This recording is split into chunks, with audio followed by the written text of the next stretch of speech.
Selamat pagi Ibu Bapak Saudara sekalian yang terkasih dalam Tuhan Yesus Kristus. Senang rasanya berjumpa dengan Bina Iman Klasik Solo.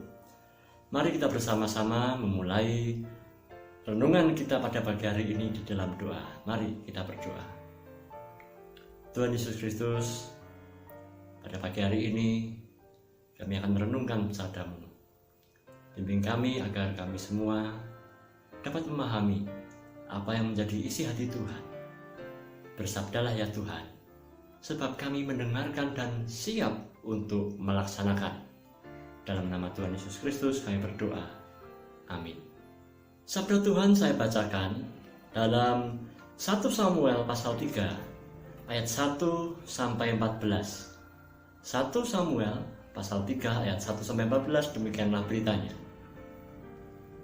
Samuel yang muda itu menjadi pelayan Tuhan di bawah pengawasan Eli.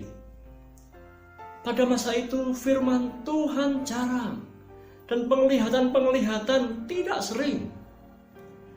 Pada suatu hari, Eli yang matanya mulai kabur dan tidak dapat melihat dengan baik sedang berbaring di tempat tidurnya. Lampu rumah Allah belum lagi padam.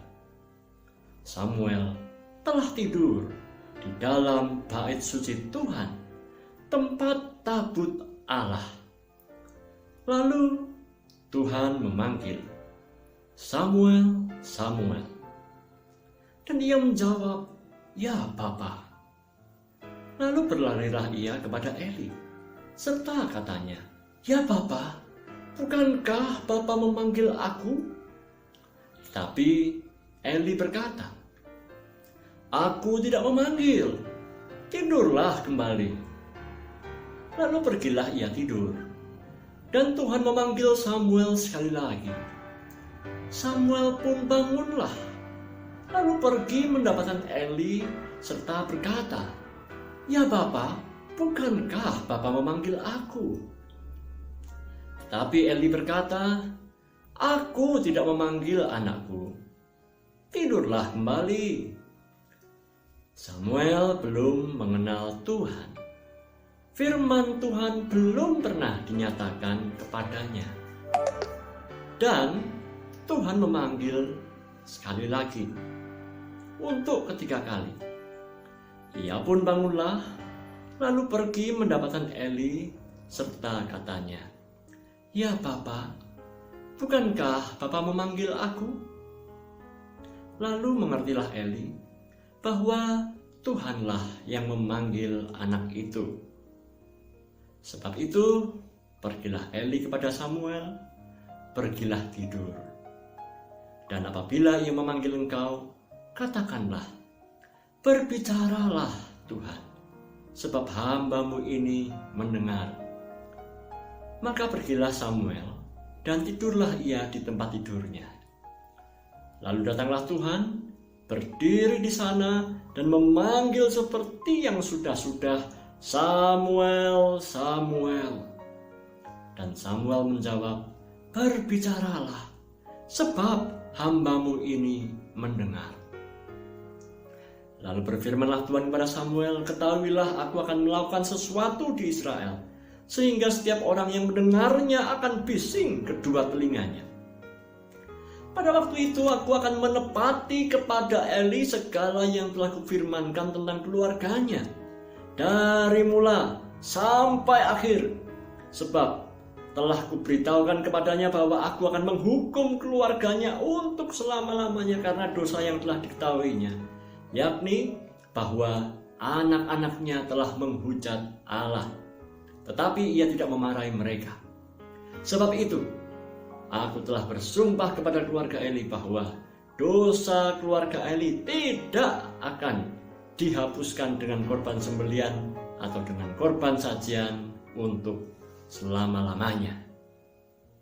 Ibu Bapak yang terkasih dalam Tuhan, banyak di antara kita, termasuk juga saya, kita semua merasa agak gamang dengan kondisi new normal. New normal macam apa yang akan kita hadapi kelak? Semua orang merasa gugup, gelisah, khawatir, membayang-bayangkan dan mereka-reka Apakah ini akan menjadi sebuah masa paceklik panjang bagi kita semua? Who knows? Siapa yang tahu? Semua hanya memperkirakan saja. Tetapi ada satu hal yang sama, yaitu bahwa kegelisahan demi kegelisahan setiap kita membuat kita merasa bimbang. Ibu bapak yang terkasih dalam Tuhan, seorang teman bercerita tentang kenalan dekatnya yang bersyukur sekali karena anaknya mendapatkan kabar bahwa ia lulus sebagai seorang sarjana kedokteran. Wow, sangat bangga tentu, baik si anak maupun kedua orang tuanya. Sebab apa? Jerih lelah sekian tahun, baik si anak yang belajar dengan sungguh-sungguh maupun orang tuanya yang bekerja untuk membiayai kuliah anaknya, terbayar sudah dengan prestasi yang menggembirakan. Si sarjana mendapatkan sebuah kiriman dokumen dari kampusnya. Rupa-rupanya ijazah dikirimkan ke rumah. Ibu bapak yang terkasih dalam Tuhan, muncullah pemberitahuan dari kampus bahwa rupa-rupanya wisuda dilakukan di rumah melalui metode daring.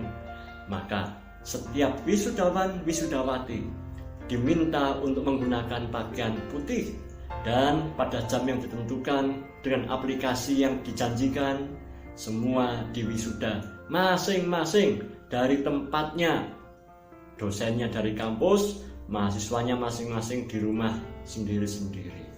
Wow, ibu bapak yang terkasih dalam Tuhan, betapa hancur hati keluarga ini. Sudah dinanti-nanti sekian lama. Wisuda itu membanggakan. Ternyata hanya seperti ini new normal yang akan dijalani. Ibu bapak yang terkasih dalam Tuhan, memang kita semua sedang mengevaluasi. Tapi pertanyaannya, di tengah-tengah situasi macam ini semuanya menjadi seolah-olah seperti kacau balau. Gak ada patokan yang jelas, dan itu yang terjadi dalam zaman hakim-hakim. Ibu bapak yang terkasih dalam Tuhan, 1 Samuel ini didahului oleh kisah dalam kitab Hakim-Hakim. Hakim yang terakhir sebelum Eli adalah Simson. Dan setelah Simson itu, mari kita lihat firman Tuhan. Hakim-Hakim pasal 17 ayat 6 dikatakan, pada zaman itu tidak ada raja di antara orang Israel. Setiap orang berbuat apa yang benar menurut pandangannya sendiri. Dan diulangi lagi pada pasal yang ke-21. Ayat dengan kata yang sama. Ayat yang berbeda tapi dengan kata yang sama. Pada zaman itu tidak ada raja di antara orang Israel, dan setiap orang berbuat apa yang benar menurut pandangannya sendiri. Bayangkan, itu yang menjadi konteks di mana Eli saat itu menjabat sebagai imam, sebagai hakim, yang notabene adalah penghantar suara Tuhan kepada umat dan keluhan umat yang dimohonkan untuk Tuhan.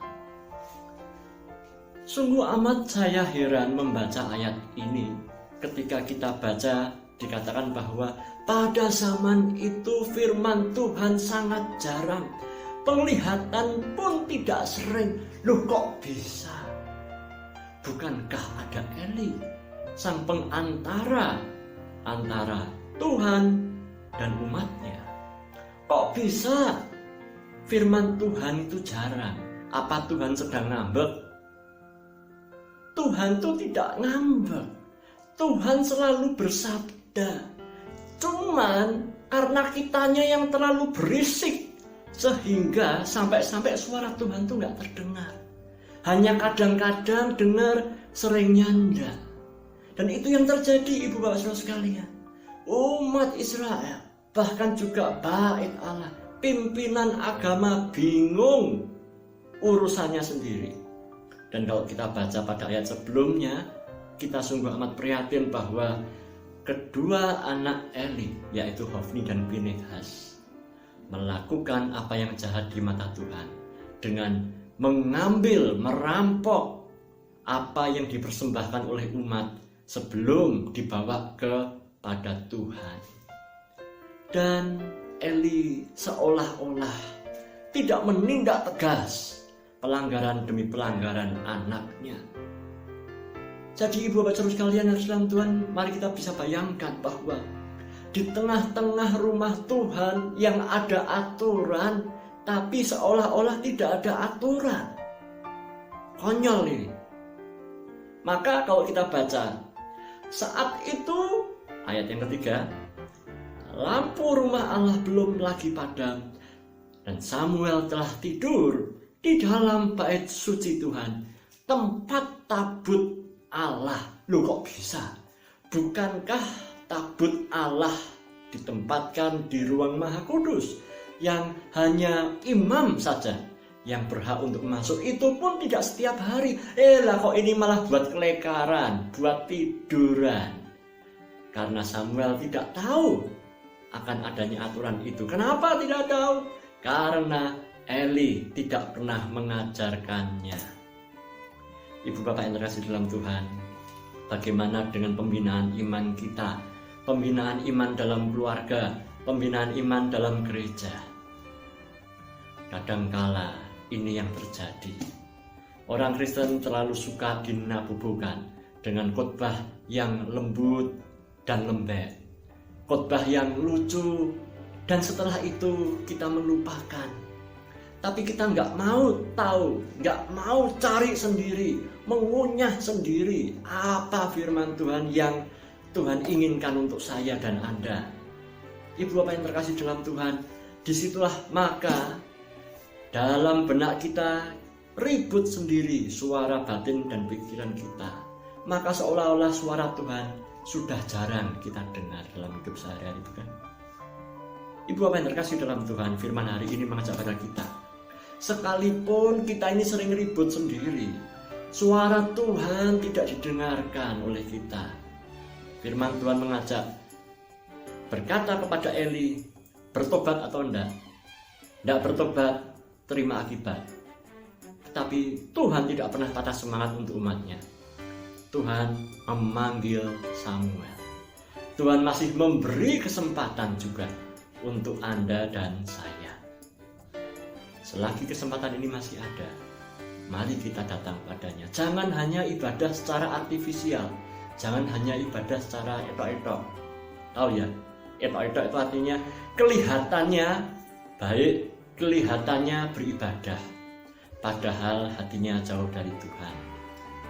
Saya suatu saat mendengar seorang rekan pendeta yang bercerita ketika suatu saat kami berjumpa di Magelang. Dia bercerita bahwa, anggota jemaatku sedang punya banyak pergumulan yang berat. Saya sebagai pendetanya, susah sekali. Bagaimana tidak? Sore hari Minggu sore, dalam kebaktian melayani sebagai pemandu nyanyian. Setelah selesai ibadah, dia sudah menerima panggilan dari orang yang menjadi kliennya, yang akan dia layani. Dan kebetulan juga yang minta dilayani adalah anggota jemaat di gereja yang sama. Konyol kan? Jangan bertanya, loh Tuhan, kenapa anakku bisa seperti ini? Aku lihat anakku tuh baik, ternyata pergaulannya, tidak terduga, bebas, kena narkoba dan lain sebagainya. Kok bisa Tuhan? Ini pasti produk lingkungan. Enggak, ibu sekalian. Kenapa anak ini bisa terbawa oleh arus pergaulan lingkungan? Jawabnya adalah kita tidak pernah menentukan peraturan yang jelas.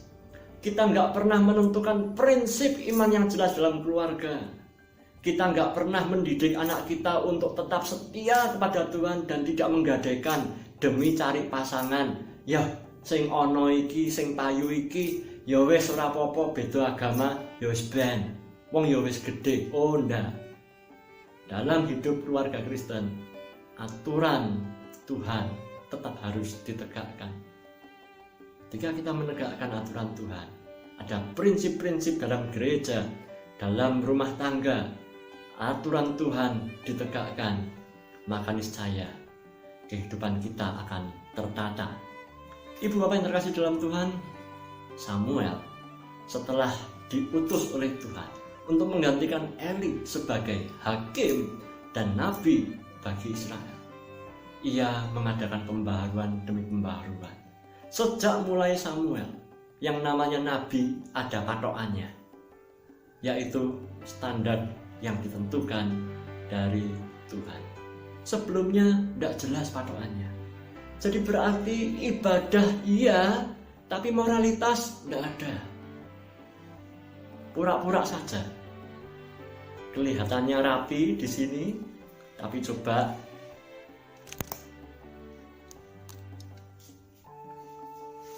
lah,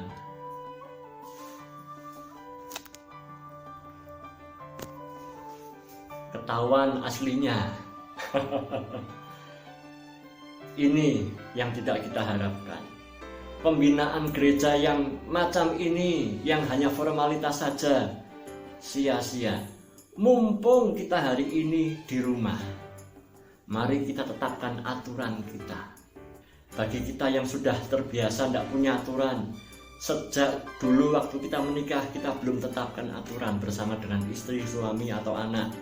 Mumpung sekarang work from home, mumpung sekarang kita sedang banyak di rumah, berkomunikasilah dengan mereka dan ajaklah mereka untuk berkomunikasi dengan Tuhan. Jangan hanya sekadar artifisial, jangan hanya sekadar kelihatan baik, enggak. Itu tidak cukup. Kalau dalam firman hari ini kita tahu bahwa Tuhan akan menindak tegas umatnya yang sudah diberitahu tapi tidak mau tahu.